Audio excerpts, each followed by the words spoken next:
Hello everyone, and welcome back to my weekly progress report, where I'm taking the time to sit down and share with you how I'm currently tracking with our 8-week team challenge. So it is currently week 4, so it means that we are halfway there, which is super exciting.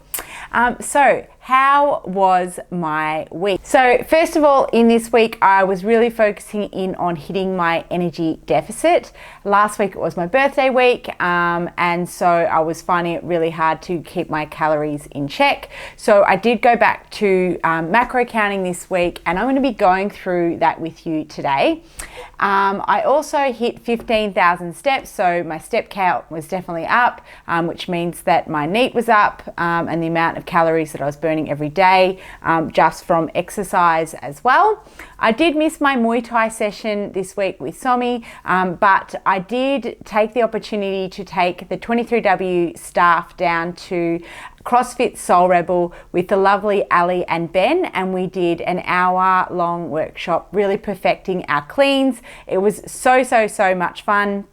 And it was a lot of hard work. So I'm going to tick that off as saying my cardio is done. I also jumped down on a mat and filmed our weekly Pilates session, as well as our 23-minute HIIT workout. So, and that was obviously on top of my 3 strength-based workouts. And I'll be honest, I kind of feel like maybe my sleep was a little bit off this week. Stress a little bit up, maybe not getting the quality rest in. I did manage to increase the weight on my back squats, hitting 85 for 5 reps, 3 sets, but I didn't really feel that up to upping the load on my deadlifts, which is fine. Next week is a brand new week. So how am I progressing? Well, I am absolutely stoked to say that I am 2 kilos down since the start of the challenge and since we had the in-body scans done. And that's actually tracking right on track with the estimated half a kilo of fat loss per week. This certainly doesn't mean that I've lost half a kilo every single week, because what you generally find with your weight is that it doesn't necessarily come off in the same amount every single week. You might see some weeks where your weight might plateau, and then other weeks all of a sudden you start to see the scale weight change. One of the questions I had today in the 23W check-ins was this person has been following a certain plan for 4 weeks, and they haven't really noticed much of a change in their scale weight. And they sort of said, well, is that an issue? Could I be losing weight, even though I'm not necessarily seeing any changes on the scale? Well, look, after tracking for 4 weeks, I would say that the scale weight really should start to drift down unless you're getting to a really lean or low level of body weight. So after 4 weeks, you should definitely be seeing your scale weight drop down or trending down. And remembering that if you're only weighing yourself in once a week, you might be actually missing the trends and the cycles of what your weight is actually doing. So keep that in mind. Your weight should definitely be trending down after a month, and if it's not, it might be a really good chance for you to recheck in on your nutrition and make sure that you're actually in an energy deficit, because you might still be sitting in your maintenance range. And in today's video, I actually want to talk to you about tracking and macronutrients themselves. So tracking really does give you the most objective data to follow when it comes to losing weight. It's kind of like following a guidebook or a directory. If you're going to a certain location, following your macros and tracking your calories is kind of the way that you would be using and following directions to get there. Otherwise, you are kind of guessing your way to weight loss. In terms of actually tracking macros and the right balance for you, it is really individualized. So even if a coach gives you a certain set of macros, know that those numbers do and will change, and they'll need to change certainly as your body weight drops down, and also to find out what is actually the best fit for you as well. And so I'm going to be talking today about how I track macros to make it something that's really not so overwhelming. It's quite easy to do, and you don't have to be perfect. You just really have to be consistent. So how do I recommend that you actually start tracking? First thing I would do is get hold of MyFitnessPal or a similar macro tracking app on your phone and just start by logging what you normally eat in a day. That will actually give you the best feedback on what your macros are currently doing, how much protein you're having, how much carbohydrates, how much fat, and then obviously how many total calories you're actually consuming. Once you get a handle on actually knowing how to track the food that you naturally eat anyway, that's when you should then start to look at your data and start to make some intuitive changes based on what would be a little bit more optimal. And in terms of what is the most optimal amount of macronutrient, I'm going to talk to you about how I set up all of the 8-week challenge girls to be not only on the right calories based on their goals, but also how I set their protein targets as well. As I said, it is very individualized. The numbers do change. You have to be making sure that you're actually following the numbers and adjusting them. And that's why it's so important to have a coach that actually understands what's going on. Having the most optimal, macronutrient range can make sure that you are getting enough protein for muscle resynthesis and recovery, and you're maximizing you're minimizing the amount of muscle mass you're dropping off when you're in an energy deficit, and that you're maximizing the amount of actual fat loss that you're having, as well as looking after your hormones and your immune system. Making sure that you're consuming enough fats as well, great for hormone regulation, and carbohydrates is great for energy, especially if you're in the gym and you're training. You want to make sure that you've got enough carbohydrates on board to really be able to get the most out of your workouts as well. So how is it that we actually work out the right macronutrient balance for our clients? So the first thing that we do is, using the InBody scan, we get back all of our clients' basal metabolic rate, and that is the amount of calories you need every day just to keep the lights on. So it's kind of like your very set point of how many calories you need to basically just exist. We then multiply that by an activity factor, and depending on how active that client is, it's usually a scale between 1.2 to 1.7.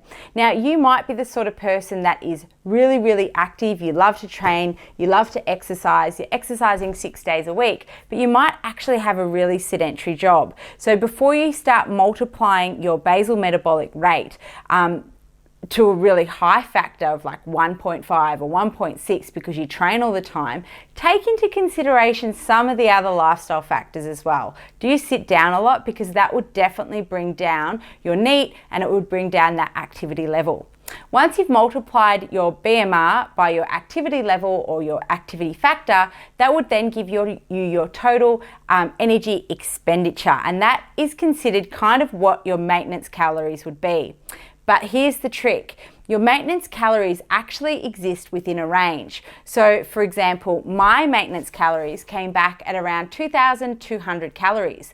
Now, that number actually exists within a range. You'd probably find that I could eat anywhere around maybe 18,000 to maybe 2,500 calories without actually seeing any change in my scale weight. And that would be my maintenance range, because at the end of the day, some days we overeat and some days we undereat, and we actually very rarely notice any changes in our body composition based off that. So when you're setting out your deficit, it needs to be a significant enough drop to actually push you out of your maintenance range and into your calorie deficit. And generally speaking, that's about 500 calories less than your maintenance set point. As I said, it does exist within a range. So if you are following a certain caloric target and you're not seeing any results, maybe just by dropping it down by 50 to 100 calories could be enough to move you out of the range, the maintenance range, and back into an energy deficit. So as I said, we work out our TEE and then we work out what is our calorie deficit target. And I basically dropped my calories by about 20% of my calorie maintenance level, which puts me somewhere around that 1,700 calories. Now, it's really important not to be dogmatic about the numbers. It's much better off to be consistent and following what they're doing and doing your best to hit them within a certain range, rather than trying to be really perfect and then giving up and going, this is all too hard. So once we work out our calorie deficit, that's what's actually going to help us to lose weight, okay? It is really important if you're trying to lose weight, it is trying to hit your calorie deficit target first, because you don't want to be eating more calories, spilling over, and then not letting the body actually burn the fats that you're trying to get rid of. The very next thing we work out is actually our protein target. And the reason why we do that is because we want to be consuming enough protein to get great recovery. But obviously protein has a higher thermic effect than the other macronutrients. So it also does a lot of the legwork in terms of helping you burn more energy, which supports fat loss, and it keeps you satiated, feeling full, which is obviously super important when you're eating less food. So the way that I worked out the protein targets for all of the girls in 23W is, again, I looked at your in-body scan and I worked out how much fat-free mass you've actually got on your frame.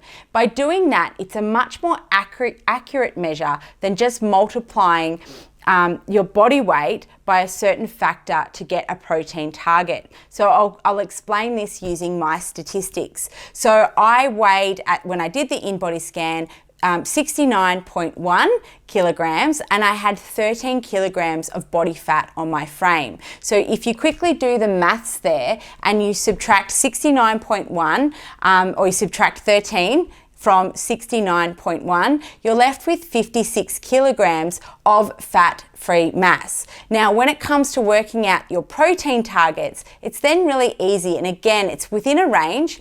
You want to be consuming anywhere between 2.2 to 3 grams of protein per kilogram of your fat-free mass. So for me and for most women, I find a really achievable target is somewhere around 2.5 to 2.6.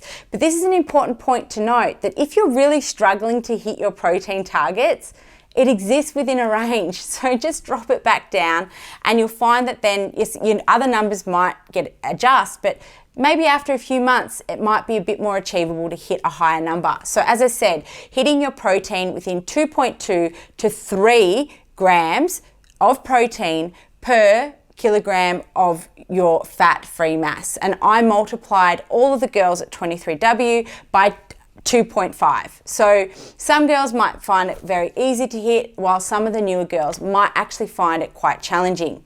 So what do you do with the rest of the calories that are actually left over? The calories that need to come from fats and the calories that need to come from carbohydrates. Again, this is a really common question when girls say, I'm really struggling to hit my carbohydrate targets. And I say, well, are you hitting your calories? Are you in a deficit? Yes. Are you hitting your protein targets? If the answer is yes, again, big tick. However you want to then use the rest of those calories really is up to you. If you prefer to have a higher carbohydrate diet versus fats, then you might see that the remaining calories are portioned off to be consuming more carbohydrates than fats. Say, out of whatever's left over, 60% goes to carbs, 40% goes to fats. Or you might be the sort of person that you actually feel a lot better on less carbohydrates and a higher fat diet, which is perfectly fine too. Studies show that there's really no difference in terms of results if you're, say, having a higher ratio of carbs versus a higher ratio of fats.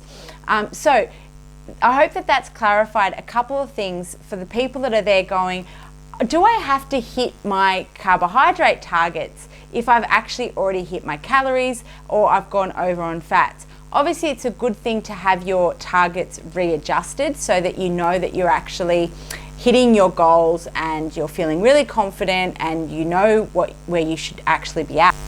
So if you have a look at my spreadsheet, you can see here in my client folder, I have actually gone through and manually put in how I went in terms of hitting my calorie goals, and then I've averaged them out across the week. So in comparison to hitting my 140 grams of protein, which was my target, I was averaging around 123, so a little bit off, but nothing major. I would say in terms of hitting your protein target, you want to try and hit it within 10 grams. So I definitely could probably work on being a little bit more compliant in hitting a higher protein target. And that was largely to do with probably a weekend. I was away from home so had a little bit of a disruption in terms of what I would ordinarily be doing. And then what you can see here in terms of my carbohydrates, if you actually average it out across the week, I was hitting 155 grams, and that's in comparison to the 182, which was my target. And then when you average out my fats, I was hitting 59 grams of fat versus the 54 that I should have been hitting. But then when you actually look at my calories, remembering that my deficit target should be around 1774, I will actually, even though you can see that some days are quite up, you know, I hit 2,000 calories on one day, another day was a lot lower, you can see that my average is still around 1,600, which does explain why the weight loss was occurring. So this spreadsheet here is something that we share with all of our 23W clients, in particular the girls that are on our 8-week challenge, and it's an optional way to actually track some of your markers that are actually there to support weight loss. So I hope that you found all of that information super helpful, guys. Please sing out if you've got any questions about macros or calories.